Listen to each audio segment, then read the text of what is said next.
දවසක් ඉක්ුණ අවසරේ දරුවන්ට අද අපි හම්බෙන්නේ අපේ ඊළඟ ඔන්ලයින් ක්ලාස් එකේ. ඔයගොල්ලෝ හැමෝම මම සාදරයෙන් පිළිගන්නවා. අද අපි කතා කරන්න හදන්නේ ඔයගොල්ලන්ගේ 9 වෙනි පාඩම. මම ඒක YouTube වීඩියෝ එකක් දරුවන්ට එවුවා මුල ටික. මොකද ඒක ඔන්ලයින් කරන්න තරම් මේ ටික එච්චර බර හරියක් නෙමෙයි. නමුත් අද මේ ටික මේක නම් ටිකක් වැදගත්. හොඳම ගණන් ටික තියෙන මේක තමයි. අද අපි කතා කරනවා තාපයේ ගණිත ගැටළු විසඳීම. ඒ වගේම තාපයේ මුල ටිකක් මම මතක් කරලා දෙනවා. හරිද? මේක භෞතික විද්‍යා මාතෘකාවක් නේ පුතේ. අපි හොඳට මේක අධ්‍යයනය කරමු. ඔයගොල්ලෝ හොඳ කල්පනාවෙන් වෙන කිසි අවධානයකට යන්න එපා. ටක් ගාලා පොතකුයි ඒ වගේම Tamanට කටුසටහන් දාගන්න පොතක් ගත්තා නම් ඇති. මම ටියුට් එක එවලා ඇති දරුවන්ට ඒකේ ගණන් ටික try කරන්න ඇති කියලා මම විශ්වාස කරනවා. එහෙනම් අපි දැන් වැඩේට ලෑස්ති වෙමු. මේ ඔයගොල්ලන්ගේ භෞතික විද්‍යා මාතෘකාව වෙච්ච මොකද්ද? තාපය. අපි තාපය ගැන තමයි දැන් කතා කරන්න හදන්නේ. තාපය කියන්නේ ශක්ති විශේෂයක් පුතේ. තාපය කියන්නේ මොකද්ද? ශක්ති විශේෂයක්. ශක්තියක්. තාපය මොකද්ද? ශක්තියක්. ඒ තාප ශක්තිය අපිට දැනගන්න පුළුවන් කොහොමද? අපි ගත්තොත් අපි යකඩ බෝලයක් ගමු. යකඩ බෝලේ තියෙනවා යකඩ අංශු. මොනවද තියෙන්නේ? යකඩ අංශු.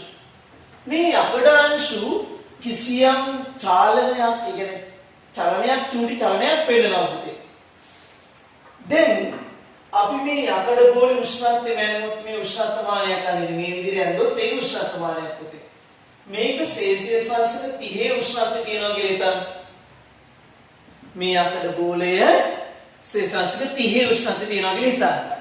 එතකොට මෙයාගේ අංශු පොඩි චලනයක් පෙන්නනවා නේ.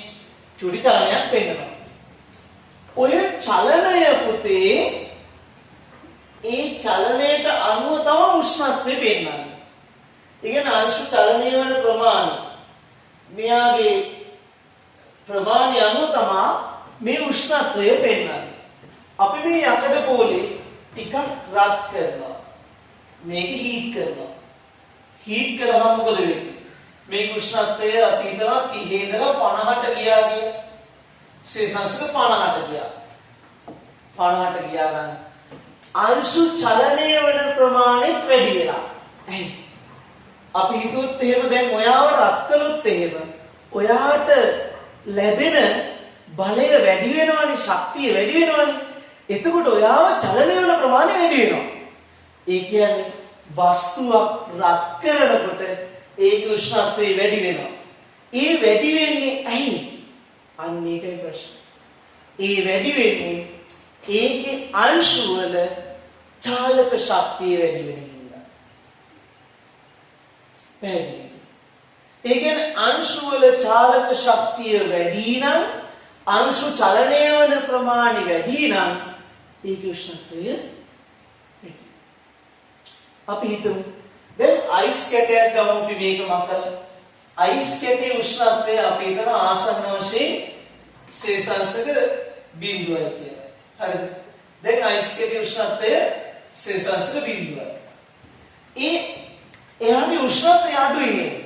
එහෙයි අඩු වෙලා තියෙනවා.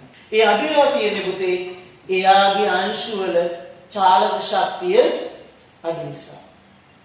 පැහැදිලිද? එහෙනම් ඔයා පාඩමේ දැන් මේ මම කරන්නේ YouTube වීඩියෝ එක රිවිෂන් කරන්නේ. පාඩමේ වැදගත් දෙයක් මොකද්ද?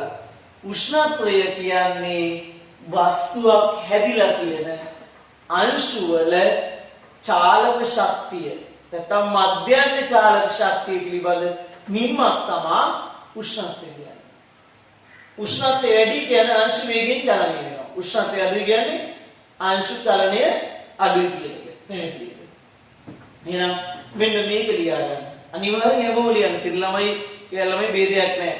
උදේ ඒක වැදගත්. ලියන නෝට් එකක් දාන්න කවුරු හරි හදපු ගණන් ටික දාන්න ගෲප් වලට. ඒක මං ගොඩාක් වටිනවා. පොඩි ළමයි නම් මේ කියලා ඉවරනකොට දාලා ඉවරයි. ඔයගොල්ලෝ ලොකු හින්දා එහෙම කරන්න එපා. හරි. මෙන්න මේ චේ.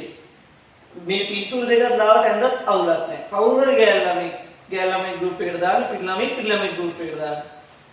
උෂ්ණත්වය යනු කිසියම් වස්තුවක අංශු වල මධ්‍යන්න චාලක ශක්තිය පිළිබඳ නිම්මකි.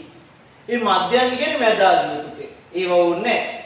වාට ඔළුවට ගන්නකො. උෂ්ණත්වය යනු කිසියම් වස්තුවක අංශු වල මධ්‍යන්න චාලක ශක්තිය පිළිබඳ නිම්මකි. හරි. උෂ්ණත්වය යනු කිසියම් වස්තුවක අංශු වල මධ්‍යන්න චාලක ශක්තිය පිළිබඳ නිම්මකි. උෂ්ණත්වය යනු කිසියම් වස්තුවක අංශු වල මධ්‍යන්න චාලක ශක්තිය පිළිබඳ නිම්මකි. හරි. පැහැදිලි නේද? ගොඩනේ සුපිරිනේ. හරි. දැන් අපි ඊළඟ සීන් එකට යමු. හරිද පුතේ? දැන් බලුවොත් එහෙම දැන් උෂ්ණත්වය මිනුම් කරන උෂ්ණත්වමාන තුනක් ගැන සර් කතා කරා. මම ඒවා කෙටියෙන් කියන්න. බරට උඩට ගන්න එපා. නෝට් එකක් තියෙනවා. උෂ්ණත්වමාන තුනයි. පළවෙනි එක ලියාගත්තත් කමන්නේ. උෂ්ණත්වමාන වර්ග තුන වීදුරු රසදිය උෂ්ණත්වමාන. ඊළඟට වීදුරු මධ්‍යසාර උෂ්ණත්වමාන. ඊළඟට සංඛ්‍යාංක උෂ්ණත්වමාන. මේක මේ මෙමරිය දාගන්න ගොළුවට ගෙදර සද්ද ගැන අමතක කරන්න. අනේ දුවේ ෆෝන් එක ඔබනවා නෙමෙයි මේ වෙලාවේ පාඩම අහගන්න අපරාධනේ. අපිත් මහන්සි වෙනවා ඔයගොල්ලෝ ඩේටා කපාගෙන බලනවා. හරි. පළවෙනි එක පුතේ පළවෙනි වැඩි. අපි ගත්තොත් එහෙම උෂ්ණත්වමාන වර්ග වලින් පළවෙනි එක වීදුරු රසදී උෂ්ණත්වමානයේ ඒක කරන්නේ මෙච්චර. හරිද? මම මේ YouTube වීඩියෝ මතක් කරන එක කරන්නේ. අපි ගත්තොත් එහෙම වීදුරු බල්බයක් හදලා ඒ බල්බ් එකේ රසදිය දාලා ඒ රසදිය ටික වීදුරු බල්බයක් හදලා ඒ බල්බ් එකට රසදිය පුරවලා ඒ රසදිය ටික කේශික නලයක් දිගේ ප්‍රසාරණය වෙන්න ආරම්භ. ඊට පස්සේ ඒක වටේට පරිමාණයක් සම්බන්ධ කරනවා. මේ රසදිය බල්බය. රසදිය බල්බය. ඊට පස්සේ උදේ මේ කේශික නලය. කේශික නලය. හරි. දැන් මේ රසදිය ටික රත් වෙනකොට මේක දිගේ උඩට යනකොට අපිට පාඨාංක ලබා ගන්න පුළුවන්. ඔන්නෝක තමයි වීදුරු රසදිය උෂ්ණත්වමාන. ඕකෙදි අපි සාමාන්‍ය උෂ්ණත්වයේ මයින්ව -10 ඉඳලා 110 දක්වා සෙල්සියස්. හරිද? දැන් ඔයගලන්ට වැදගත් දෙයක් කියන්න ඕනේ විභාගෙට අහපු දෙයක්. මේ වීදුරු රසදිය උෂ්ණත්වමානයෙන් හැදුවා වෛද්‍ය උෂ්ණත්වමානය කියලා එකක්. වෛද්‍ය උෂ්ණත්වමානය. උණ කටුව. උෂ්ණත්වමානය. මෙන්න මේක පුතේ මාරම වැදගත්. ඒක මාර වැදගත්. මේක උතර බලන්න. මේක මෙච්චර. මේකේ අර විදිහේ රසදිය බල්බයක් තියෙනවා. ඒ රසදිය බල්බය ඔහොම තියෙනකොට චුටි නැම්මක් එක්ක රසදිය කන තියෙනවා. ඔහොම ඉස්සරහට. මේක මේ බොහොම පොඩි හරිද? රසදිය ටික යන්නේ ඔන්නෝම. චුටි නැම්මක් එක්ක තමයි මේ රසදිය කන ඉස්සරහට යන්නේ. ඒකට හේතු විභාගයට අහනවා. ඔන්නෝම තියෙන උෂ්ණත්වමානය. හරිද? උණ කටුව කියලා කියන්නේ මේ නැම්ම. හරිද? මේ රසදිය වර්ගය. රසදිය බල්බය. මේ කේශික නලය මේ පරිමාණය. මේක තමයි අගයන් දාලා තියෙන්නේ. සාමාන්‍ය උෂ්ණත්වමානයේ ඒ කියන්නේ ඔය වෛද්‍ය උෂ්ණත්වමානය ක්‍රමාංකණය කරන්නේ 35 ඉඳලා 43 වෙනකම් විතරයි. ඊට වඩා උෂ්ණත්වය වෙනස් වුණොත් අඩු වුණොත් මැරෙනවා, වැඩි වුණත් මැරෙනවා. ඒ නිසා මේ පරාසය විතරයි බලන්න. මේක විභාගයට අහපු තැන් ටික මම කියන්නම් ඔයගොල්ලන්ට. මොකද වැදගත් වෙන්නේ මේ ටික. හරිද? ඒකේ ප්‍රශ්නෙත් අපි තව සද්දකින් පන්ති පටන් ගන්න පුළුවන්. බය වෙන්න එපා. මම ගන්න හදනවා. හරි. මෙන්න මේ නැම්ම තියෙනවනේ. ඔය නැම්ම තමයි විභාගයට එන්නේ. වෛද්‍ය උෂ්ණත්වමානය ක්‍රමාංකණය කරලා තියෙන සිරසංශිත 35 ඉඳලා 43 දක්වා ආසන්න වශයෙන්. ඒක වෙනස් වෙන එකේ කියලා. ඇයි එහෙම කරලා තියෙන්නේ කියලා පළවෙනියට අහනවා. ලියාගත්තත් කමන්නේ. වෛද්‍ය උෂ්ණත්වමානය 35 සෙල්සියස් සිට 43 සෙල්සියස් දක්වා පමණ ක්‍රමාංකණය කර ඇත. ඇයි? ඒකට හේතුව තමයි පුතේ මම කියන්නම්. හේතුව දේහ උෂ්ණත්වය සාමාන්‍ය වශයෙන් 36.9ක් නැත්නම් 36.5 ඔන්න ඔය අතර පරාසය වෙනස් වෙනවා. ඒ නිසා ඒ උෂ්ණත්වය සාමාන්‍ය දේහ උෂ්ණත්වය එනවා. ඒ උෂ්ණත්ව පරාසය තමයි සාමාන්‍ය ජීවියෙක්, ඒ කියන්නේ මනුස්සයෙක් පණ තියෙන වෙලාවේ උෂ්ණත්වය. ඕක අඩු වුණොත් මැරෙනවා 38 තමයි පුතේ උණ කියන්නේ. උණ කියන්නේ කීයද? සෙල්සියස් අංශක 38. මේ දවස්වල ඔය අපි පන්තියේ දෙනකොට ඔයගොල්ලන්ගේ උණ බලනවා. මේ මැරිලුවම 38 නම් රෙඩ් ලයිට් එකක් පත් වෙලා බීප් සද්දෙකුත් එනවා. උණයි කියන්නේ සෙල්සියස් අංශක 38. ඒ කියන්නේ උණ යනවා. හරිද? ඒ පරාසයට වඩා වැඩි වුණා 40 ගණන් වලට යනවා කියන්නේ ඇඟේ උෂ්ණත්වය මැරෙනවා කියන එක තමයි. එහෙනම් උත්තරේ මොකද්ද? ඇයි මේ පරාසයට ක්‍රමාංකණය කියලා තියෙන්නේ? 35 ඉඳලා 43 වෙනකම්.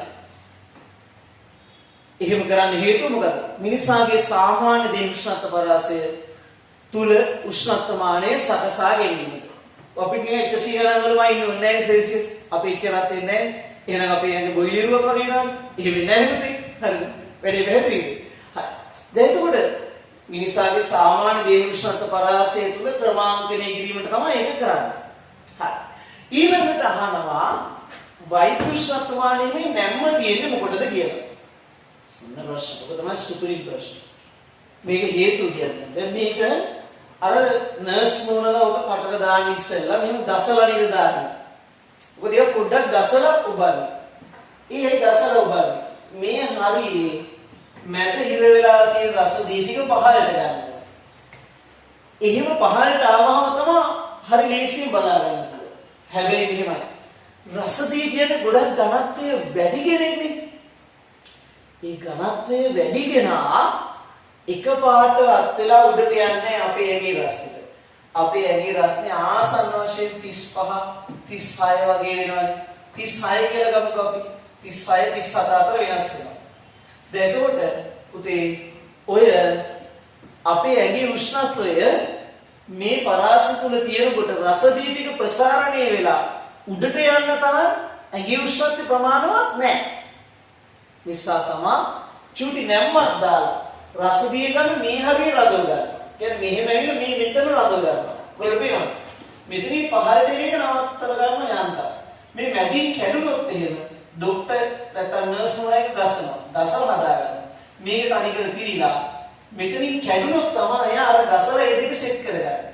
එතකොට මේ හරිය රසදී ටික තියෙනවා. දැන් චුට්ටක් රස්නේ ආපු ගමන් මේ ටික උඩට තල්ලු වෙලා යනවා. මේ නැම්ම තියෙන හින්දා රසදිය කඳ එකපාර පහළට එනවද? එහෙම වෙන්නේ නැහැ. එනගේ වාසිය මොකද්ද? රසදිය කඳ මේ නැම්ම තියෙන්නේ වෛද්‍ය උෂ්ණත්වමානයේ සිව් නැම්මක් ඇති තිබීමට හේතු. මෙන්න මේක හේතුව. උඩට මතක තියාගන්න. සුපිරියර් උඩට දාගන්න. රසදිය කඳ එකවර පහළ බැසීම වයක් වීම. කියන්නේ ඒක පහළ බැස්සොත් එහෙම ආයෙ රත් කරන්න වෙනවා අපිට උඩට ගන්න. ඇයි අපේ ඇඟේ රසනේ එච්චර ප්‍රබලද? නැහැ. එහෙනම් රසදිය කඳ එක පාට පහළට යන එක නවත්තන්න තමයි පුතේ අර නැම්ම තියෙන්නේ. ඔන්න විභාගයට ආවොත් තැන් දෙකක් සර් කිව්වා. ඔවා පොත්වල ලොකුවට නෑ. දරුවා දැනගෙන ඉන්න. ඔය තමයි සාමාන්‍ය දරුවෝ කියන්නේ. ඔයගේ ගොඩක් දේවල් මම කියනවා පන්තියේ. දැන් මේ දවස් ටිකේ කරන්න වෙනවා අපිට. හරි ඊට පස්සේ අපි යනවා පුතේ කතා කරන්නේ වීදුරු මධ්‍යස්ථාන උෂ්ණත්වමානය. වීදුරු මධ්‍යස්ථාන උෂ්ණත්වමානයේ සංවේදී ගතිය වැඩි. සංවේදී ගතිය සෑහෙන වැඩි. ඒක එහෙම වෙන්න හේතුව තමයි මධ්‍යස්ථාන වල තාපාංකය අඩු නිසා. මධ්‍යස්ථාන වල තාපාංකය අසනවශ සෙල්සියස් 78යි. ඔය තාපාංක ද්‍රව්‍ය කියන ඒවාත් අද ලාවට මම කියන්නම්. හරිද? එහෙනම් ඔයාලට පැහැදිලි මධ්‍යස්ථාන උෂ්ණත්වමානයේ සංවේදී ගතිය තුග්ගල උඩට යනවා. මම පන්තියට පස්සේ පෙන්නන්නම්. හරිද? සංවේදී ගතිය වැඩි. දැන් අන්තිමට කතා කරන්න තියෙන්නේ සංඛ්‍යාංක උෂ්ණත්වමානය. මොනවද තමයි දැන් දියුණු වෙන්නේ. දැන් අපේ පන්තියට අපි ගෙනාවා නලලක තියෙන උෂ්ණත්වය මයින්න පුළුවන් මැෂින් එකක්. ඒක වැඩ කරන්නේ අදොරත් විකිරණයට, IR වලට, තාප විකිරණ වලට වැඩ කරන්නේ. ඒකත් සංඛ්‍යාක උෂ්ණත්වමාන ගණයට වැටෙනවා. සංඛ්‍යාක උෂ්ණත්වමානයේදී කෙරෙන්නේ උෂ්ණත්වය සෙන්සර් සංවේදක වලින් හඳුනා ගන්නවා. උෂ්ණත්ව සංවේදක වලින් නැත්නම් විද්‍යුත් ප්‍රතිරෝධය ඇසුරෙන් හඳුනා ගන්නවා. ඒක සංවේදක ඇසුරෙන් කෙරෙන්නේ සංඛ්‍යාක උෂ්ණත්වමාන ඩිජිටල් එක. ඩිජිටල් තර්මෝමීටර්. ඒක දැන් ලෝකෙ ප්‍රචලිතයි. ඒකෙන් ලොකුට උගන්වන්න දෙයක් නැහැ. ඕගොල්ලෝ දැනගන්න සංඛ්‍යාක උෂ්ණත්වමානය සංවේදක උෂ්ණත්ව සංවේදක ඇසුරෙන් වැඩ කරන්නේ කියලා. එච්චර. ඒක 11 වෙනි පාඩමේ ඉස්සර ලස්සනට කියලා දෙනවා. බය වෙන්න එපා. 11 වෙනි පාඩම කලබලයට කරන්න බෑ. ඒකයි මම පාඩම් හිමීට කරේ. නැත්තම් මේ ඔන්ලයින් පැයක් එකමාරක් ඇතුළත ඔය පාඩම් ටික කොහොම එකපාරට ඇද්දුත් තේරුනේ. මම පාඩම් ඉවර කළා. ඔයාට පාඩම් තේරෙන්නේ නැති වෙනවා. එහෙම හරියන්නේ නැහැ. කලබල නැතුව අපි ඉගෙන ගන්න. හරිද පුතේ? දැන් සංඛ්‍යාක උෂ්ණත්වමානයත් හරි. ඊට පස්සේ උෂ්ණත්ව පරිමාණ ටිකක් මම YouTube වීඩියෝ එකේ දැම්මා. මොනවද උෂ්ණත්ව පරිමාණ? සෙල්සියස් පරිමාණ. සෙල්සියස් පරිමාණ. සෙල්සියස් ඊට පස්සේ අපි දැක්කා කෙල්වින් පුතේ කෙල්වින් පරිමාණය. ඊට පස්සේ මොකද්ද? ෆැරන්හයිට්. ෆැරන්හයිට් පරිමාණය. सेल्सियस C අපුරෙන් Kelvin K Fahrenheit F. Celsius ක්‍රමාංකණය කළා. දැන් ආයි කියන්නේ කිව්වොත් ගොඩාක් වෙලාව ගන්න බොහොම කෙටියෙන් කියන්නේ. මොකද ඕවා නෙමෙයි බරට අහන්නේ. බරට අහන ටික තව ටිකකින් තියෙනවා. ඒ ටික මම YouTube එකට දැම්මෙත් ඒකයි බලලා උගල තේරුම් ගනි. ඊට පස්සේ මට අපිට රිවිෂන් කරන්න පුළුවන් කියලා. ඕවා ඔරිජිනල් රිවිෂන් එකක් පන්තිෙත් කියනවා. බය වෙන්න එපා. හරි. දැන් සෙල්සියස් පරිමාණය හදලා තියෙන්නේ වතුර අයිස් වෙන. අයිස් ටික වතුර වෙන උෂ්ණත්වය කීයද? සෙල්සියස් 0යි කියලා හිතනවා. අයිස් ජලය වෙන උෂ්ණත්වය, අයිස් දී වෙන උෂ්ණත්වය සෙල්සියස් 0යි. ඊටසේ ජලය වාෂ්ප උෂ්ණත්වය සෙල්සියස් කීයද? 100යි. ඔය පරාසය තුල තමයි සෙල්සියස් 0 C වෙනකන් තමයි සෙල්සියස් පරිමාණ ක්‍රමාංකණය කරලා තියෙන්නේ කොටස් 100කට. ඒක තමයි අපිට තියෙන්නේ වැදගත් එකක්. දැන් කෙල්වින් කියන්නේ නිරපේක්ෂ උෂ්ණත්වය. සෙල්සියස් කියන්නේ සාපේක්ෂයි. මේක සාපේක්ෂ උෂ්ණත්වය. හරිද? මේක නිරපේක්ෂ උෂ්ණත්වය. මේක වෙනම කතා කරනවා. නිරපේක්ෂ උෂ්ණත්වය. හරි. සාපේක්ෂ සහ නිරපේක්ෂ උෂ්ණත්ව දෙකක් තියෙනවා. හරි. එතකොට දැන් කෙල්වින් ගැන අපි පොඩ්ඩක් පැත්තකින් තියෙනවා. ෆැරන්හයිට් කියන්නේ ෆැරන්හයිට් අංශකත් වෙනම ක්‍රමාංකණය කරලා තියෙනවා. ෆැරන්හයිට් අංශක මම කෙටියෙන් කියන්න මේ කොළුවේ තියාගන්නකො සෙල්සියස් බිඳුව ෆැරන්හයිට් අංශක 32යි. හරි. ඊට පස්සේ සෙල්සියස් 100 ෆැරන්හයිට් අංශක 212. ඕක පන්තියටම කියන්නේ. ඕක හැදුනේ කොහොමද කියලා මම කියන්නම්. කොටස් 180 වලට බෙදලා තියෙනවා. අපේ ආසන්න උෂ්ණත්වය 98යි ෆැරන්හයිට්. මට මතකයි හැටියට. ඕක ඕනේ නැහැ ඔයගොල්ලන්ට. ඔළුවේ තියාගන්නකො සෙල්සියස් 37ක් 36.9ක් 36.5 ඔය අතර තමයි 37 තමයි ලේසි උගලන්න. හරිද? දැන් එතකොට ෆැරන්හයිට් ගැන ලොකුවට දෙයක් අහන්නේ නැහැ විභාගෙට. ඒක පන්තිට ආවට පස්සේ අපි තේරුම් ගන්නවා. දැන් යන්න අපි කෙල්වින් ගැන සහ සෙල්සියස් ගැන තේරුම් ගන්න. ඔන්න ඔය දෙක තමයි අද දවසේ වැදගත් වෙන්නේ. හරිද? දැන් මෙන්න මේකෙන් ගණන් හදන්නේ නෝ MCQ ප්‍රශ්න. ඔන්න ඔක බලන්න. උදේට බලන්න. මම මේ කෙටියෙන් කියන්නම්. කෙල්වින් උෂ්ණත්වය හොයන්නේ සෙල්සියස් උෂ්ණත්වයට 273.5ක් එකතු කරලා. ඒක ඕගොල්ලන්ට ගත්තොත් එහෙම දැන් මෙන්න මේ 273.5 කියන එක 1.5 අමතක කරන්නකො වටේලා ඒක ඕනේ. ඔන්න ඕගොල්ලෝ තියාගන්න ඉස්සෙල්ලම මම ලස්සනට කියලා දෙන්නම්. කිසි දෙයකට කලබල වෙන්න එපා. මම ටිකක් මේක සරලව පැහැදිලි කරන්න කලින් වීඩියෝ එක බලලා ඇති කියලා මම විශ්වාස කරන නිසා.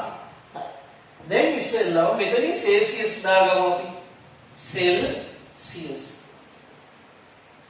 සෙල්සියස් උෂ්ණත්වය මම මෙහෙම ඇදගෙන යනවා. කලබල වෙන්න එපා ඈ. බය වෙන්නත් එපා. හරි. සෙල්සියස් උෂ්ණත්වය හොයන්න. දැන් සෙල්සියස් අංශක බිඳුව මම මෙතනින් මාක් කරනවා. බිඳුවයි සෙල්සියස්. මම උඩින් දාන්නේ බිඳුවයි සෙල්සියස්. ඊට පස්සේ ඊළඟට පුතේ මම යටින් දානවා කෙල්වින් උෂ්ණත්වය. මොකක්ද දාන්නේ? කෙල්වින් උෂ්ණත්වය. මේක කෙල්වින් කීයද කියලා. කෙල්වින් වලට මෙහෙම අංශක දාන්නේ නැහැ. කවුරු හරි කිව්වොත් වැරදි පුතේ. කෙල්වින් තමයි උෂ්ණත්වයේ මයින ජාත්‍යන්තර ඒකකය. කෙල්වින් තමයි උෂ්ණත්වයේ මයින සම්මත ඒකකය. උෂ්ණත්වය මනින සම්මත ඒකකය. සම්මත ඒකකය. හරිද? උෂ්ණත්වයේ මයින සම්මත ඒකකය මොකද්ද? කෙල්වින්. ඒක පැත්තකින් කිව්වා දැන් හරි මතකනේ මකනවා පුතේ මේක අපහැදිලි වුණොත් එහෙම මේක නම් කටසටහන දැම්ම මාත් එක්ක අඳින්න. එස් මෙන්න කෙල්වින්. කෙල්වින්. දැන් පුතේ හොඳට මතක තියාගන්න. සෙල්සියස් බිඳුව ජීවිතේ අවසානයක් වෙනකම් මරණ තාක්කල් මෙන්න මේ ඡේදනක තියාගන්න. සෙල්සියස් බිඳුව කෙල්වින් 273යි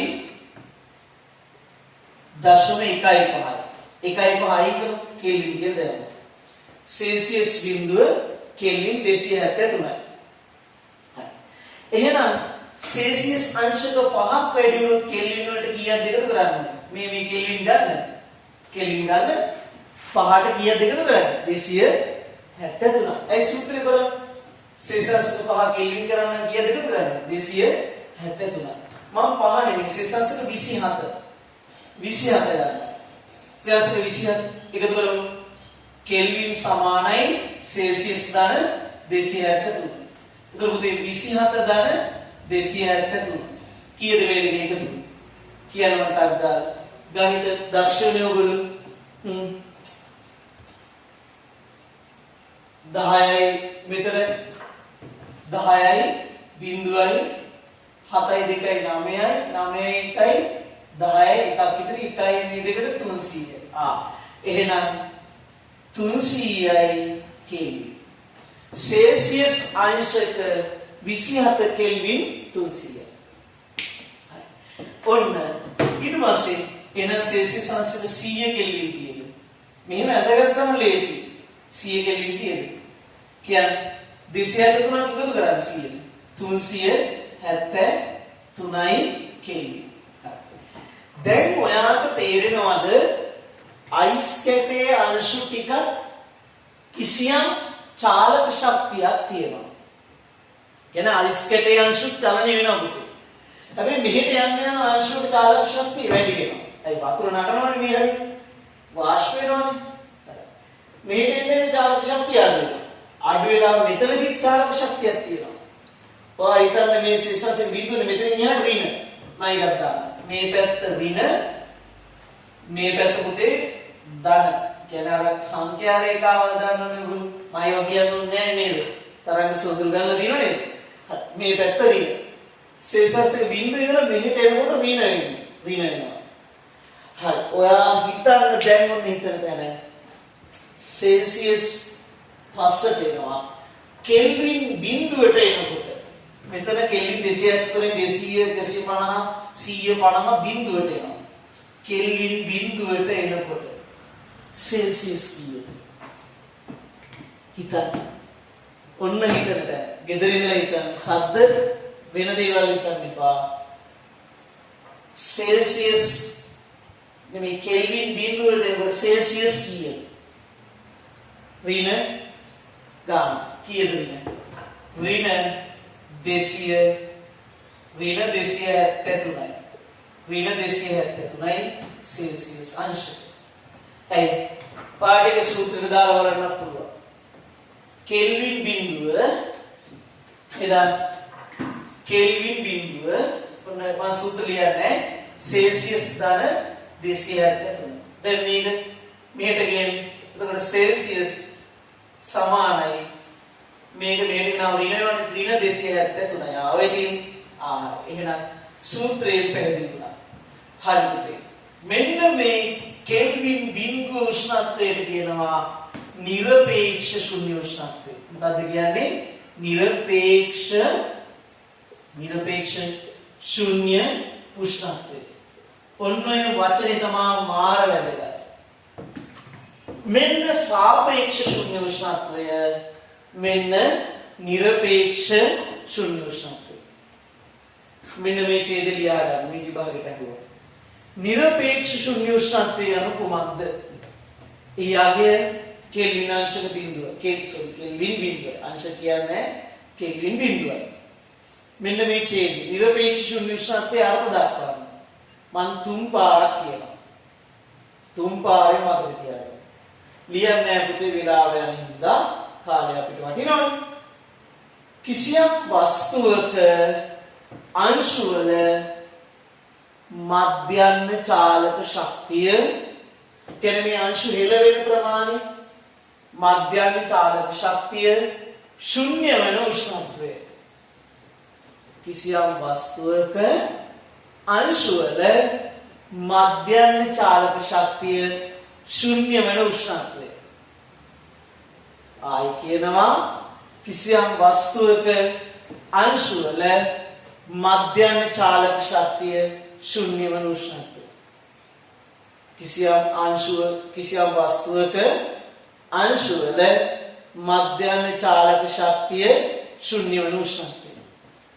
කිසියම් වස්තුවක අංශවල මධ්‍යන්න චාලක ශක්තිය ශුන්‍ය වෙන උෂ්ණත්වය. පැහැදිලිද? ඔලුවට ගියාද ගන්නට? හරිද? හරි. එහෙනම් ඒක නිරපේක්ෂ ශුන්‍ය උෂ්ණත්වය.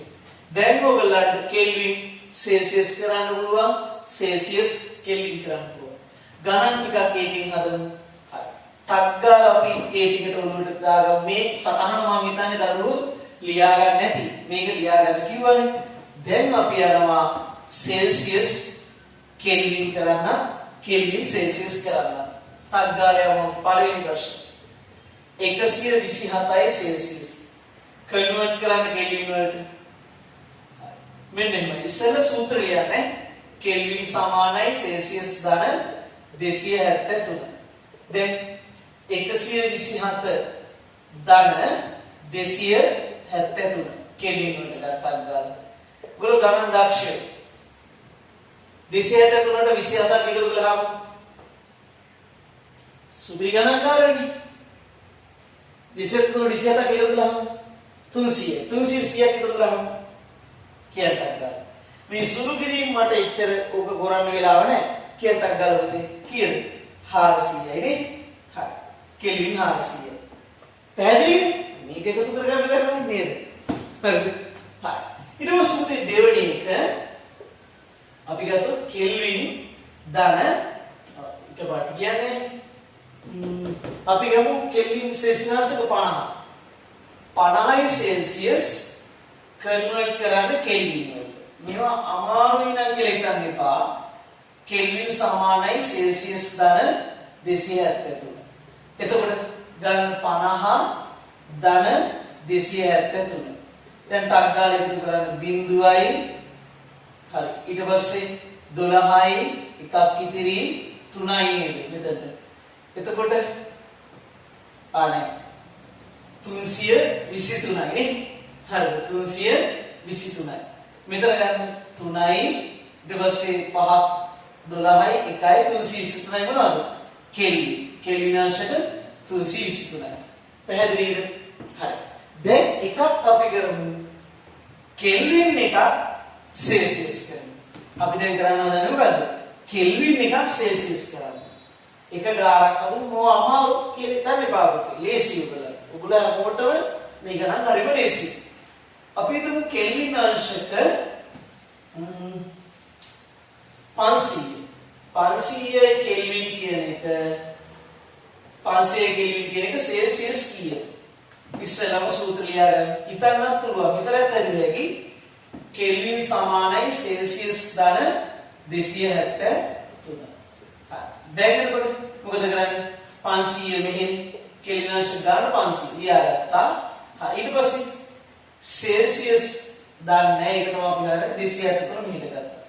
දැන් මොකද කරන්නේ? දැන් මෙයාව මෙහෙට ගියේ නේ. එතකොට සෙල්සියස් සමානයි 500 ඍණ 273.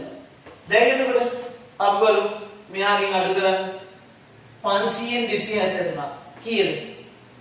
සුළු කරන්ටක් ගාලා 7ක් එනවා අගට. හරි ඊට පස්සේ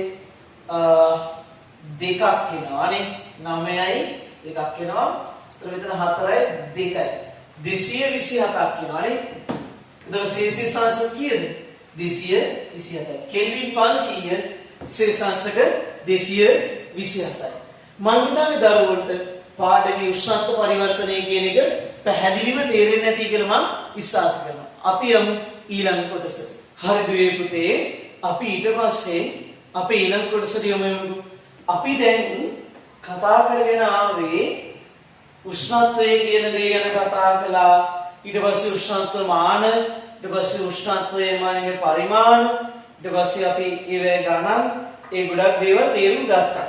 දැන් අපිට තියෙන්නේ පුතේ කතා කරන්න මොකද්ද? තාපය කියන එක ගැන. තාපය කියන මාතෘකාව ගැන ගණන් ටික හදන වැදගත් තැනට තමයි දැන් යන්න හදන්නේ. මේක තමයි විභාගෙට වැඩිම අහන තැන. තාපය කියන්නේ ශක්තිය. ශක්තියක්. ඒක එනර්ජි එකක්. ඒක එක තැනක ඉඳලා තවත් තැනකට ගලාගෙන යනවා. අපි ගමු දැන් යකඩ බෝලයක්. යකඩ බෝලේ රත් කරනවා. රත් කිරීම. රත් කළාම මෙයාගේ උෂ්ණත්වය වැඩි වෙනවා සෙල්සියස් 100කට. මේ යකඩ බෝලේ දානවා අපි මේ යකඩ බෝලේ ස්කන්ධය අපි ගමු කිලෝග්‍රෑම් 1යි. මේ යකඩ බෝලේ දානවා කිලෝග්‍රෑම් 2ක ජල භාජනයකට. මේ යකඩ බෝලේ දානවා කීයකටද පුතේ? කිලෝග්‍රෑම් 2ක ජල භාජනයකට. ජලයට. හරි. ඒ ජලය තියෙන්නේ සෙල්සියස් 30. දැන් කොහොමද පුතේ මොකද්ද වෙන්නේ මෙතන? මේ රත් වෙච්ච වස්තුවේ උෂ්ණත්වය වැඩි. මේ ජලයේ උෂ්ණත්වය අඩුයි. එතකොට උෂ්ණත්වය වැඩි වස්තුවේ ඉඳලා උෂ්ණත්වය අඩු ජලයට තාප ශක්තිය ගලාගෙන යනවා. හොඳට තේරුම් ගන්න. උෂ්ණත්වය වැඩි තැන ඉඳලා අඩු තැනට තාප ශක්තිය ගලාගෙන යනවා. උෂ්ණත්වය වැඩි තැන ඉඳලා අඩු තැනට තාප ශක්තිය ගලනවා. තාප ශක්තිය වැඩි තැන ඉඳලා අඩු තැනට ගලනවා. මෙතනදී උෂ්ණත්ව වෙනස නිසා තාපය ගලා යාමක් සිදු වෙනවා. මෙයාගේ තාප ශක්තිය වැඩි, මෙයාගේ තාප ශක්තිය අඩුයි. ඒ නිසා තමයි පුතේ උතන්දි වෙන්නේ තාප හුවමාරුව. පැහැදිලිද ඔයගොල්ලන්ට කතන්දරේ? හරි. දැන් එතකොට අපිට තේරුම් යනවා උතන සිදුවෙන දේ. මගේ දුවේ පුතේ මෙතනදී උනේ යකඩ බෝලේ උෂ්ණත්වය වැඩි, ජලයේ උෂ්ණත්වය අඩුයි. එතකොට යකඩ බෝලේ ඉඳලා තාප ශක්තිය ජලයට ගලාගෙන යනවා. හැබැයි කිසියම් තැනකදී මේ යකඩ බෝලේ ඉඳලා ජලයට තාපය ගලලා ජලයත් රත් වෙනවනේ. ඒ කියන්නේ මේ ජලයේ උෂ්ණත්වය වැඩි වෙනවා. මේක දැම්මම පස්සේ අපි හිතනවා 2 වෙනවා 50කට. 50කට ආවට පස්සේ සෙටල් වෙලා තියෙනවා. එහෙම සෙටල් වෙලා තියෙනවනේ. එහෙම සෙටල් වුණාට පස්සේ ආයි කොහෙටවත් තාපය ගලන්නේ නැහැ. එහෙම ගලා යන්නේ නැති වෙලාවට කියනවා තාපජ සමතුලිතතාවයකට එළවෙනවා කියලා. ඔන්න වෙච්ච දේ මම ආයි මේක කියන්න ඕනේ. ඔයගොල්ලන්ට මම දන්නවා. මේකේ පළවෙනියට අපි තේරුම් ගත්තා තාපය කියන්නේ මොකක්ද කියලා. දෙවෙනියට අපි තේරුම් ගත්ත පුතේ තාපය ගලා යන හැටි. ඊට පස්සේ තාපය කියන්නේ මොකද්ද? තාපය ගලා යාම. ඊට පස්සේ අපි තේරුම් ගත්තා තාපජ සමතුලිතතාවය. මෙන්න මේ ඡේද තුන. හරිද? තාපය කියන එක මොකද්ද? ශක්තියක් හිතියෙන් දාගන්න. මම කියන එක ලියාගත්තා නේද? තාපය ශක්තියකින් එය තාපය ශක්තියකින් ඊළඟට පුතේ කිසියම් වස්තු දෙකක් අතර පවතින උෂ්ණත්ව වෙනස හේතුවෙන් කිසියම් වස්තු දෙකක් අතර පවතින උෂ්ණත්ව වෙනස හේතුවෙන් එක් වස්තුවක සිට තවත් වස්තුවකට ගලා යන ශක්තියකි. තාපය ශක්තියකි කිසියම් වස්තු දෙකක් අතර පවතින උෂ්ණත්ව වෙනස හේතුවෙන් එක් වස්තුවක සිට තවත් වස්තුවකට ගලා යන ශක්ති විශේෂයකි. කිසියම් වස්තුවක් අතර උෂ්ණත්ව වෙනස හේතුවෙන් එක් වස්තුවකින් තවත් වස්තුවකට ගලා යන ශක්තිය කියන මොකද්ද? තාප ශක්තිය. මෙයාගේ ශක්තිය මෙයාට ගියා. තාපේ ගලා යාම කියන්නේ මොකක්ද? තාප ශක්තිය. ඒ කියන්නේ මේ අංශ වල චලනය, මෙයාගේ අංශ වල චලනය වෙන චාලක ශක්තිය මෙයාට හම්බ වෙනවා. ඒක තමයි ගලා යාම. හරිද? තාපය ගලා යාම. තව පාඩමේ අංගිසිදුව කියලා. මේක හරි. මේක නම් මම එච්චර පැහැදිලි කරන්න යන්නේ නැහැ. තාපය ගලා යාම තාම නැති නිසා. තාපජ සමතුලිතතාවය. ඒ කියන්නේ මෙහෙමයි. දැන් වතුර ටැංකියක් ගන්නකො මේක මකනවා පොඩ්ඩක්. ඔයගොල්ලෝ දවසකටවත් දාගන්න නැති කියලා මම විශ්වාස කරනවා. වතුර ටැංකියක් ගන්නවා. අපි ඒ වගේම තවත් වතුර ටැංකියක් ගන්නවා. වතුර ටැංකි දෙකක් ගන්නවා. අපි අරගෙන ඒ දෙක ගලන්ට ජොයින් කරනවා. ජොයින් කරලා මැදට මේකට දානවා අපි මේ පොඩි කරාමයක් වගේ. මේකට වතුර පුරවනවා. මේකට පොඩ්ඩක් පුරවනවා. මොකද වෙන්නේ? මේ කරාමය ඇරියාම මේ දෙක එකම ලෙවල් එකට වතුර පිරන ගන්නට එනවා. ඒ කියන්නේ මෙයාගේ වතුර අඩු වෙනවා. මේ ගන්නට වගේ එනවා. මෙයාගේ වතුර වැඩි වෙනවා. මේ ගන්නට වගේ එනවා. මේ කරාමය ඇරියාම. එහෙනම් ඒ වගේ දෙයක් තමයි ඔය තාපජ සම්පූර්ණතාවය කියන්නේ. මොකද්ද? රත් වෙච්ච වස්තුවේ තාපේ ජලයට ගිහිල්ලා ජලය රත් වෙලා එක ලෙවල් එකකට එනවා. ඒ යකඩ බෝලේ තාපේ ජලයට යන්නේ නැහැ, ජලයේ තාපේ යකඩ බෝලට එන්නේ නැහැ. ඒ වෙලාවට කියන තාප ශක්තිය ගමන් නොකරන වෙලාවට කියනවා වචනයක් මොකද්ද පුතේ? තාපජ සම්පූර්ණතාවය. ඒ කියන්නේ වස්තු දෙක අතර තාප ශක්තිය ගමන් නොකරන අවස්ථාවට කියනවා මොකද්ද? තාපජ සමතුලිතතාවය. රත් වෙච්ච වස්තුවේ ජලයට තාපය ගියාට පස්සේ දෙන්නගේම තාප ශක්තිය සමාන වෙලාවට ඔන්න වචන. දෙදෙනාගේම තාප ශක්තිය සමාන වෙලාවට තාපය මෙයාගෙත් සමානයි මෙයාගෙත් සමාන වුණාම දෙදෙනා අතර තාප හුමාරුවක් වෙන්නේ නැති වෙලාවට තාපජ සමතුලිතතාවය කියනවා. ඔන්න ඡේද ලියාගන්න. වස්තු දෙකක් අතර තාප ශක්තිය ගමන් කිරීමෙන් මේ න්‍යායකින් දෙන්නේ වස්තු දෙකක් අතර තාප ශක්තිය ගමන් කිරීමෙන් රශ්මි ගමන් කිරීමෙන් තාප ශක්තිය ගමන් කිරීමෙන් වස්තු දෙකේ තාප ශක්තිය සමාන වී වස්තු දෙකේ තාප ශක්තිය සමාන වී තාපයේ ගමන් නොකරන අවස්ථාවට පත්වීම. තාපය ගමන් නොකරන අවස්ථාවට පත්වීම.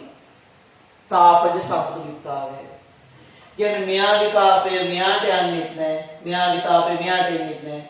දෙදෙනාගේම තාප ශක්තිය සමාන වෙනවා. එතකොට කොහෙටවත් රස්නේ යන්නේ නැහැ. ඔන්න තාපය කියන එක මම හිතන්නේ දරුවන්ට පැහැදිලි වුණා අර මාතෘකා තුනම. දැන් අපිට යන්න තියෙන්නේ කතා කරන්න. ඔගේ ප්‍රශ්න තියෙනවා ඩිස්කෂන් පාර්ට් එකේදී හොඳට අහන්න. කිසිම ප්‍රශ්නයක් ගන්න එපා. ඔයගොල්ලෝ කලබල වෙන්න එපා. අපි එතනින් එහාට යන ගමන ප්ලෑන් කරගමු. හරි. තාප ශක්තිය හරි. දැන් ඊළඟට තියෙනවා තාප ධාරිතාවය කියලා එකක්. තාප ධාරිතාවය. අපි කෙටියෙන් ඒක පැහැදිලි කරගමු. අපි ගන්නවා කිසියම් වස්තුවක් කිලෝග්‍රෑම් දෙකක් කියලා. කීයද? කිලෝග්‍රෑම් දෙකක්. මෙයාගේ උෂ්ණත්වය සෙල්සියස් අංශක 30 ඉඳලා 31 දක්වා වැඩි කරන්න. සෙල්සියස් අංශක 30 ඉඳලා 31 දක්වා වැඩි කරන්න ලබා දෙන්න තාපයක්. ඒ කියන්නේ හීට් එකක් දෙන්න. ඒ හීට් එක තමයි මෙයාගේ තාප ධාරිතාව. ඒ කියන්නේ මොකක් හරි වස්තුවක උෂ්ණත්වය අංශක නැත්නම් ඒකක එකකින් ඉහළ නැංවීමට ලබා දෙන තාපය තාපදාරිතාව. මේක වැඩි අහන්නේ. ලියාගමු කියන්නේ තාපදාරිතාව. යම් වස්තුවක මගේ පුතේ එකපාරක් දෙපාරක් අහන්න. යම් වස්තුවක උෂ්ණත්වය ඒකට එකකින් ඉහළ නැංවීමට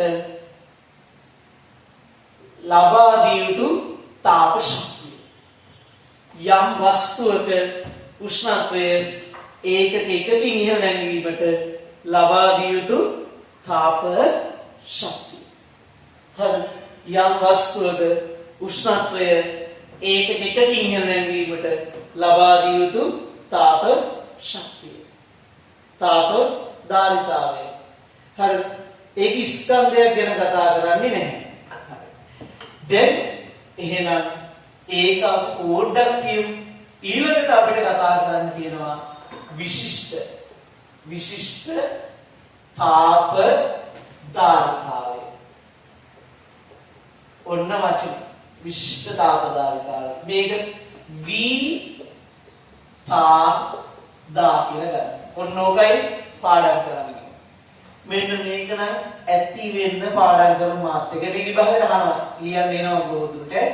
ඉසා පාඩම් කරමු. අපි ගමු කිලෝග්‍රෑම් එකක් යකඩ පොලයක්. එයාගේ උෂ්ණත්වය 30 ඉඳලා 31ට වැඩි කරන්න. දෙන්න ඕන තාපය. හරි. පිළිවෙලට පාඩම් කරමු. මම ලියන්න ඒකත් හරි. මෙන්න ඉස්සෙල්ලාම විශිෂ්ට තාප ධාරිතාව මම අර්ථ දැක්වීම කරනවා. මොකක් හරි වස්තුවක් ගන්න. එයාගේ කිලෝග්‍රෑම් කීයද? 1යි. කිලෝග්‍රෑම් 1යි. කිසියම් වස්තුවක කිලෝග්‍රෑම් 1ක්. කිලෝග්‍රෑම් 1 වෙනකොට අපි වචනයක් දාගන්නවා ඒකක ස්කන්ධයක් කියලා. ඒකක ස්කන්ධයක. කිසියම් වස්තුවක ඒකක ස්කන්ධයක උෂ්ණත්වය අංශක නැත්නම් ඒකක එකකි.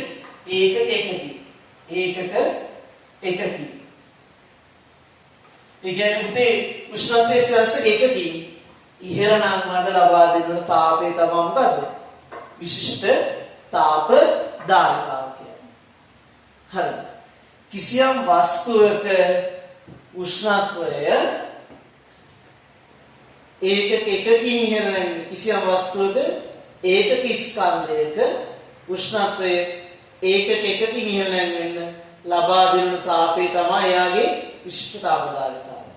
අපි ලියා මෙන්න මෙහෙම පාඩම් කරමු. මේ වස්තුවේ කිලෝග්‍රෑම් එකක උෂ්ණත්වය සීසාසෙක එකකින් ඉහළ නැංවන්න ලබා දෙන තාප ප්‍රමාණය තමයි එයාගේ විශිෂ්ට තාප ධාරිතාව. දැන් ඡේද පාඩම් කරමු. කිසියම් වස්තුවක ඒකක ස්කන්ධයක උෂ්ණත්වය ඒකක එකකින් ඉහළ නැංවීමට කියන්නේ ඒකක එකකින් ඉහළ නැංවීමට සැපයුතු තාප ප්‍රමාණය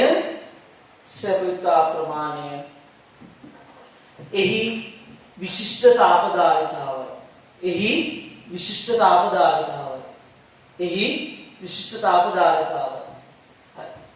ආයි කියනවා කිසියම් වස්තුවක ඒකක ස්කන්ධයක් එහි උෂ්ණත්වය ඒකක එකකින් ඉහළ නැංවීමට ලබා දිය යුතු තාප ප්‍රමාණය එහි විශිෂ්ට තාප ධාරිතාවයි. හරි. දැන් ඔන්න වීතාදාවල ඒකක අපි ඉස්සෙල්ලා ලියාගමු. මෙහෙම ඉන්න තාප ධාරිතාවයි වීතාදාවල. ඉස්සෙල්ලා මම තාප ධාරිතාව.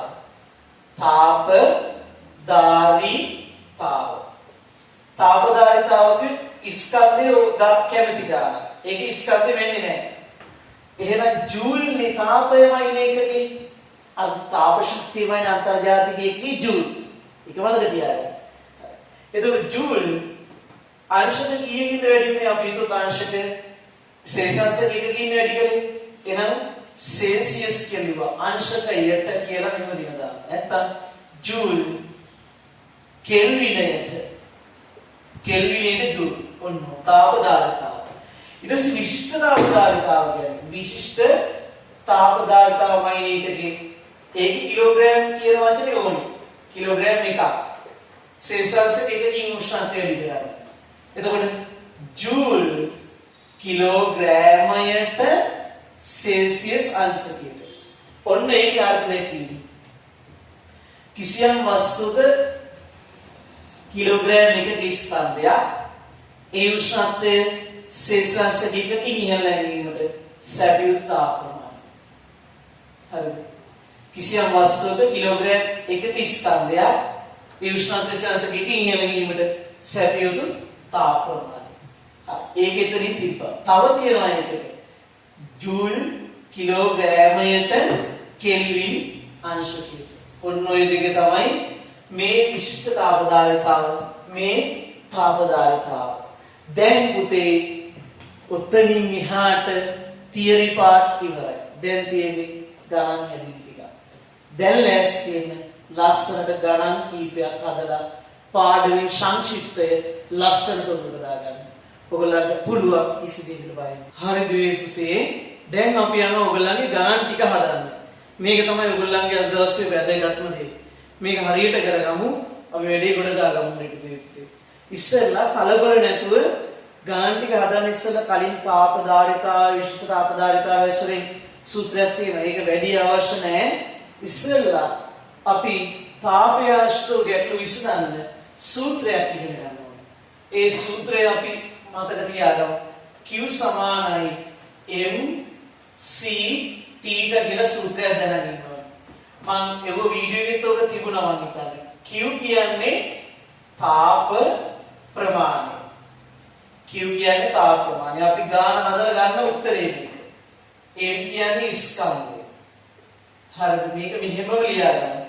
C කියන්නේ විතාදා විශිෂ්ට තාප ධාරිතාව. θ කියන්නේ උෂ්ණත්ව වෙනස. උෂ්ණත්ව වෙනස. ඔන්න ගාන හදන්න අවශ්‍ය සූත්‍රය. ඔයගොල්ලෝ තියාගන්න නිකන් ඉන්න ගමන් කියන්නේ Q සමානයි mc θ. Q සමානයි mc θ. Q සමානයි mc θ. හරියට ගොඩනේ. Q සමානයි mc θ. ඔය ආශ්‍රිතව අපිට යන්න තියෙන්නේ ගණන් ටික හදන්න පුතේ. ඕගොල්ලෝ ඕකට ලෑස්ති වෙන්න.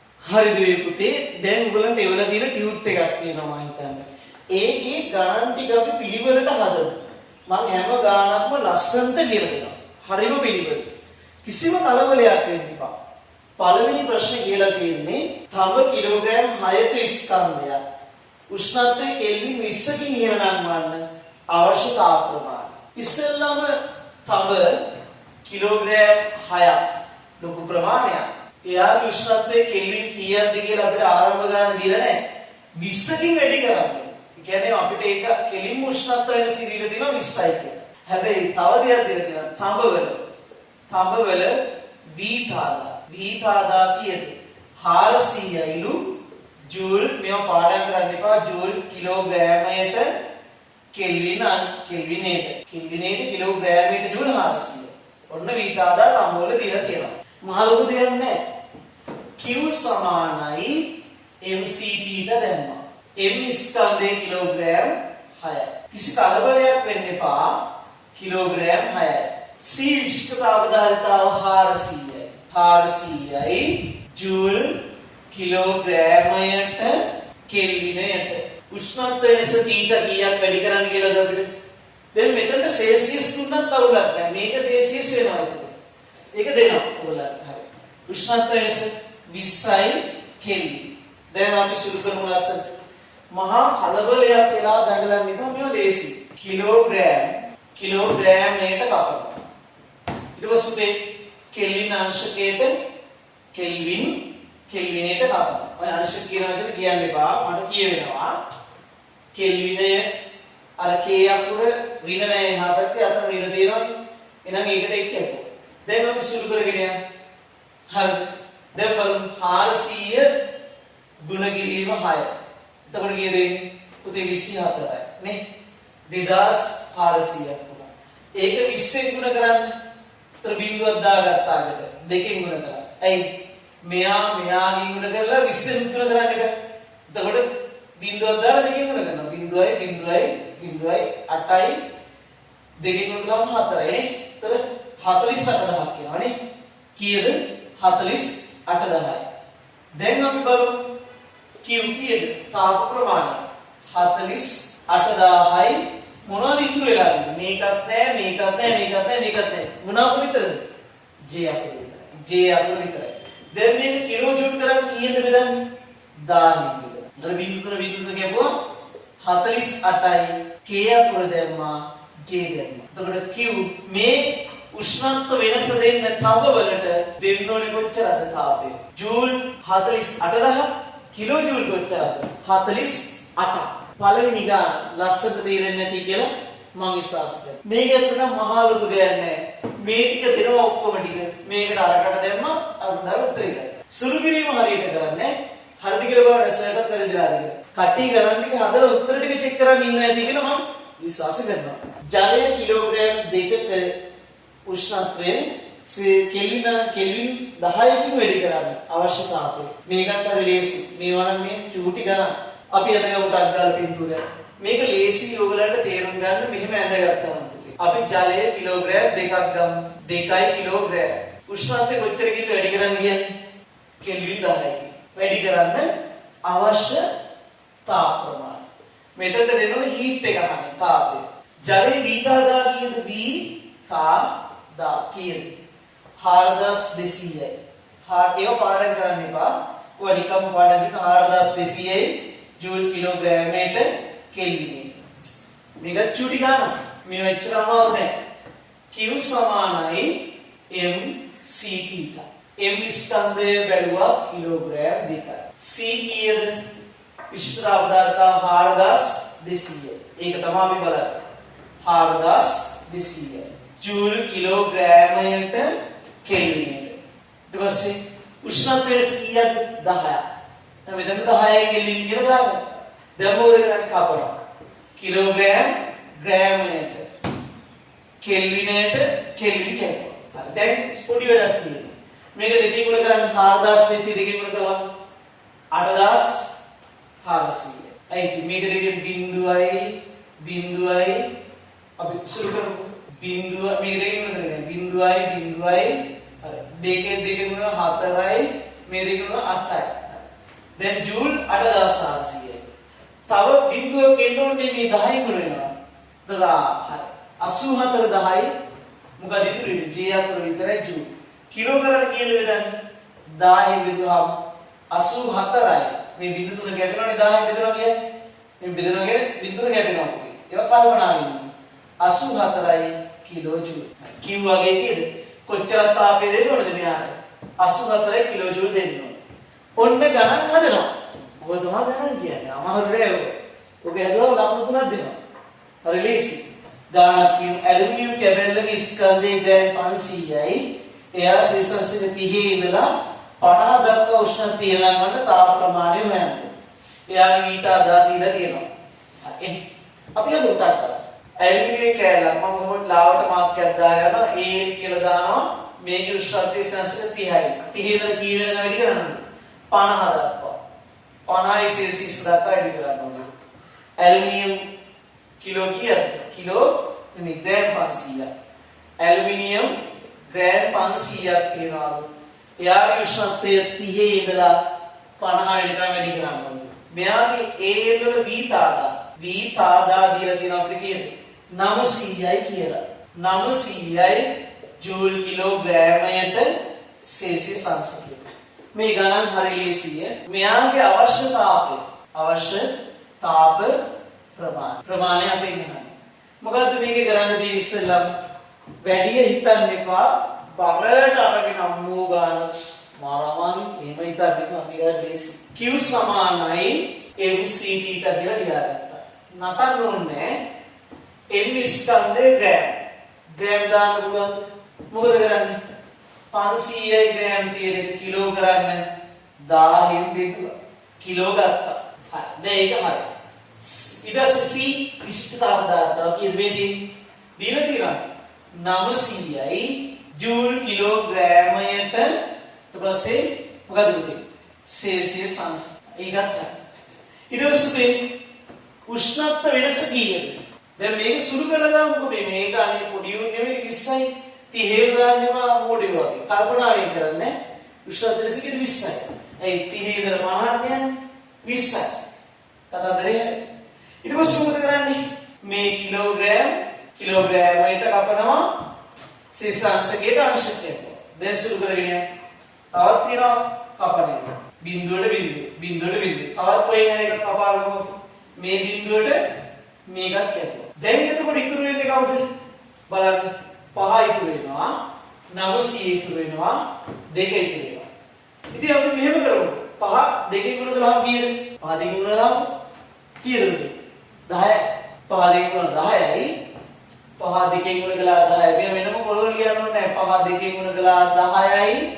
හරි දැන් ඔන්න බලන්න 9.3 ලියාගත්තා සෝරි බිංදු 2 ලියාගත්තා දැන් j අකුර තියෙනවනේ j අකුරට කලින් 5 10 10 බිංදු මෙතන දැම්ම j කියලා දැම්මා මේක සුළු කරලා තේරෙන්නේ නැත්තේ නෑ මේ දිග්ග පියවර හදන්න ඕනේ නෑ ඔන්න ඔයගොල්ලෝ මේක 5 ගුණ කරලා 905 ගුණ කළාම 4500 දිගින් කළාම 9000 දැන් ජූල් ප්‍රමාණය 9000 ජූල් කිලෝ ජූල් කීයද කිලෝ ජූල් බිංදු 3ක් කපනවා 10 මෙතන 10 බෙදුවාම බිංදු 3ක් එනවා. ඒතකොට 9යි කිලෝ ඔන්න හරිම ලේසි. එකම දේ මොකද්ද? මෙතන අමුතෙන් කළේ. මෙන්න මේක කිලෝ කරගත්ත එක. කිසිසේත්ම කිලෝග්‍රෑම් වලින් ආදේශ කරන්නේ නැතුව තියන්න එපා. කිලෝග්‍රෑම් විය යුතුයමයි. විය යුතුයමයි. අපි තව ගානකට යමු. සෙල්සියස් 30 තියෙන තව කිලෝග්‍රෑම් දෙකකට ජූල් 20000ක් දෙනවා. කියන්නේ දැන් මේ ගණන් ටිකක් වෙනස්. තව ගෝලයක් තියෙනවා. මෙයාගේ උෂ්ණත්වය සෙල්සියස් 30යි. තව වල සංකේතේ කොප. දැන් මතකද නැහැ නේද? මේ දිවි කියන්නේ කොප. මෙයාගේ ස්කන්ධය කිලෝග්‍රෑම් 2යි. මෙයාගේ ස්කන්ධය කිලෝග්‍රෑම් 2යි පුතේ. මෙයාට දෙනවා තාපය ජූල් 20000. ජූල් කොච්චරද දෙන්නේ පුතේ? ජූල් 20000. ජූල් 20000ක තාපයක් දෙනවා. හරිද? ජූල් 20000ක තාපයක් දෙනවා. දුන්නාම උෂ්ණත්වය වැඩි වෙන්නේ නැහැ. වැඩි වෙනවා. හැබැයි වැඩි වෙන ප්‍රමාණය අපි දන්නේ නැහැ. කොච්චරක් වැඩි වෙනවද කියලා අපි තාම ගණන් අරගෙන නැහැ. දැන් අපිට දීලා තියෙන දත්තේ තමයි ලබාදී අපිට දීලා තියෙන දත්තේ තමයි කොපවල වීතාලා කියන්නේ 400යි ජූල් කිලෝග්‍රෑමයට කෙල්විනට මේ කෙල්වින් කියන එක ගැන හිතන්න එපා. කෙල්වින් උනත් සෙල්සියස් උනත් දෙකම එකමයි මේ වෙලාවේ මම කියන්නේ. ඒක ඔයගොල්ලෝ හදාගන්න නැත්නම් අනේ සර් මැසේජ් එකක් දායි මේ පාඩම නවත්තලා දාන මැසේජ් එකක් නැත්නම් සතිය සර් බලන්න වෙනවා ඒක. ඔය බොක්ස් වලට දායි මේ කෙල්වින් නෑ සෙල්සියස් තියෙන්නේ. හරි කෙල්වින් කියලා හදාගන්න එපා සෙල්සියස් කියලා හදාගන්න. හරි. දැන් ඉන්නවා. දැන් කතන්දරේ මේකයි.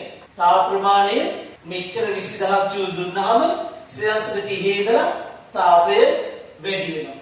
ඒ වැඩි වෙන ප්‍රමාණය තමයි අපි අහන්නේ. ඊළඟ අවසාන උෂ්ණත්වය තමයි අපි අහන්නේ. සෝරි අවසාන උෂ්ණත්වය. අහන්නේ අවසාන උෂ්ණත්වය. කොහොමද අපි ඒක හොයන්නේ? මෙන්න මේවයි කරන්නේ.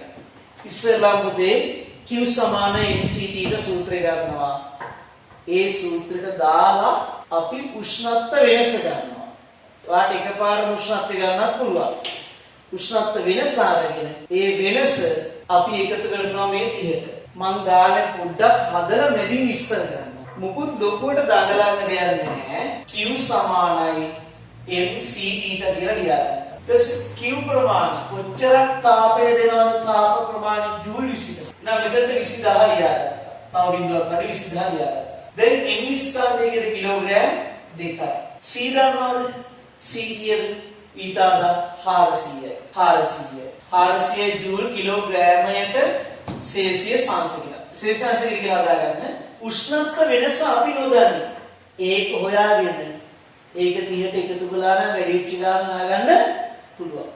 උෂ්ණත්ව වෙනස සෙල්සියස් අංශක දාන්නේ නැහැ. ඒක අපි කීට කියලා තිබ්බා. දැන් ඉතින් නොදන්නා පදයක් තරංගසව ලස්සනට කියලා දීලා තියෙන්නේ. නොදන්නා පදයක් තියෙනවා උක්ත කරමු. එන්නේ. හරිද? දැන් මේ ටික අරන් ඉන්න මෙහෙට ඔක්කොම 20000 කලබල වෙන්න එපා. 20000 සමානයි මේ පැත්තට අපි θ විතරක් තියාගමු. θ.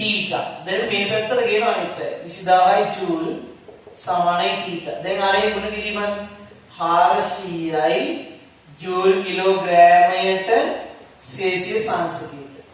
ගුණ කිරීම උෂ්ණත්ව මේ කිලෝග්‍රෑම් ගාන අපිට දීලා තියෙනවානේ. ආයෙක කිලෝග්‍රෑම් කියලා මේ පැත්තට ගත්තම 2 කිලෝග්‍රෑම්. අර දැන් කපමු ටක් ගාලා. මෙයා කැපෙනවා. හරිද?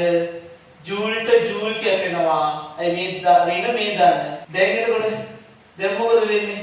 මෙතනත් ආව කපනවා. බිඳුවට බිඳුව කැපෙනවා. බිඳුවට බිඳුව කැපෙනවා. තවත් කපමු අපි. මෙතන පුතේ 4 මේ 204 කීයක් තියෙනවද? 204 මෙතනට ගන්න. 202 බෙදුවම 100. 100 දෙකෙන් බෙදුවම 50. එනම් 50. 50. දැන් ඉතුරුලා එක මිලක් මොකක්ද? 2. එහෙනම් 50 දෙකෙන් බෙදන්න. 50 දෙකෙන් බෙදුවම කීයද? 2ට 2 ඒවා 1යි. මම එකත් එහෙම ගමන්නම් 2ට 2 ඒවා 1යි. 50ට 2 ඒවා 25යි. එහෙනම් 25යි මොනවද? මේ ඍණනේ. ඍණ සෙල්සියස් තියෙන්නේ. ඍණ සෙල්සියස් උදහම ධන සෙල්සියස් වෙනවා. එහෙනම් θ උෂ්ණත්ව වෙනස කීයද? උෂ්ණත්ව වෙනස කීයද? උෂ්ණත්ව වෙනස සෙල්සියස් 25යි. ඒ කියන්නේ ඔයගලන්ට තේරෙනවද? උෂ්ණත්ව වෙනස සෙල්සියස් 25යි කියන්නේ 30 ඉඳලාද වැඩි උනේ 25ද උෂ්ණත්වය? අවසාන උෂ්ණත්වය 25ද? නැහැ. අවසාන උෂ්ණත්වය කීයද? මේ 30ට 25ක් එකතු කරන්න ඕනේ. ඇයි ඒ? වැඩි වෙච්ච උෂ්ණත්වය තමයි 25. එහෙනම් අවසාන උෂ්ණත්වය අවසාන උෂ්ණත්වය කීයද? 30 ධන 25. කීයද එතකොට? 30ට 25 කියනදාම 55යි සෙල්සියස්. ඇයිසර් එහෙම කළේ? ආරම්භයේදී තිබුණේ 30යි. ඒකීතර තමයි 25ක් වැඩි වුනේ. ඒ 25 තමයි අපි මෙහෙම ගණන් හදලා හොයාගත්තේ. පැහැදිලිද? මෙන්න අද දවසේ හදපු හොඳම ගාන. මොකද්ද මේ ඉස්සෙල්ලා? ජූල් 20000 මේ කඹ වලට දුන්නාම උෂ්ණත්වය වැඩි වෙනවා. වැඩි වෙලා එන අවසාන උෂ්ණත්වය අපිට හොයන්න කියනවා. ඊට පස්සේ මෙන්න කඹ වල ඊට අදා දීලා තියෙනවා. මුකුත් කළේ නැහැ. Q සමාන UCT කියලා ලියාගත්තා. ලියලා Q ප්‍රමාණය 20000 දැම්මා. මේ පැත්තට අනිත් ටික දාගෙන ගියා. θ තිබ්බා. θ උත්ත කළා. මේ කපන්න ඕන ටික කැපුවා 25ක් ගත්තා. අවසාන උෂ්ණත්වය ගන්න ආරම්භ උෂ්ණත්වයට වැඩි වෙච්ච ගාන එකතු කළා. nothing ගාන පැහැදිලි. මම හිතන්නේ අද තමයි ඔයගොල්ලෝ හොඳම ගණන් ටිකක් හැදුවේ. එදා 8 වෙනි පාඩමේ තාපිපර්යාසය කියන පාඩමේ ගණන් වලින් පස්සේ තව මේක එක ගානක් තියෙනවා. ඒක ඔයගොල්ලෝ හදන්න ඕනේ. මේ ටියුට් එකේ මෙතනින් එහාට තියෙන පුතේ බොහොම මම විශේෂ පණිවිඩයක් දෙන්න ඕනේ. ඔයගොල්ලෝ කිසි දෙයකට බය වෙන්න එපා. මේ වැඩේ අපි මෙහෙම කළාට අපිට මේව වෙනමත් උගන්වන්න ඕනේ ඔයගොල්ලන්ට. පොඩි පණිවිඩයක් දෙනවා. මේ ගණන් ටික අපිට රිවිව් කරලා බලන්න. ඒ වගේම පුතේ ඔයගොල්ලෝ හැමෝම තමන්ගේ ජීවිතේ ඉස්සරහට යන්න ගමන හදාගන්න කොහොම හරි මේ මාස 3ක කාලේ අපි සෑහෙන ඔයගොල්ලෝ වෙනුවෙන් වැඩක් කළා කියලා මම විශ්වාස කරනවා. මට මේකෙදි ගොඩක් අය සචින් සර්, තරංග සර්, ආසිස් සර් සෑහෙන උදව් වුණා. අපි දිගටම ඔයගොල්ලොත් එක්ක මේ දේ වැඩි කරමු. ළඟදීම ඔයගොල්ලන්ගේ පන්ති පටන් ගන්න පුළුවන්. ඒ සියල්ල සූදානම්. මේ කොටසෙන් පස්සේ බොහෝ දුරට ඔයගොල්ලෝ පන්ති වලට යොමු වෙන්න පුළුවන් වෙයි. කියන්නේ 10 වෙනි පාඩම වගේ කොට පන්ති පටන් ගන්න පුළුවන්.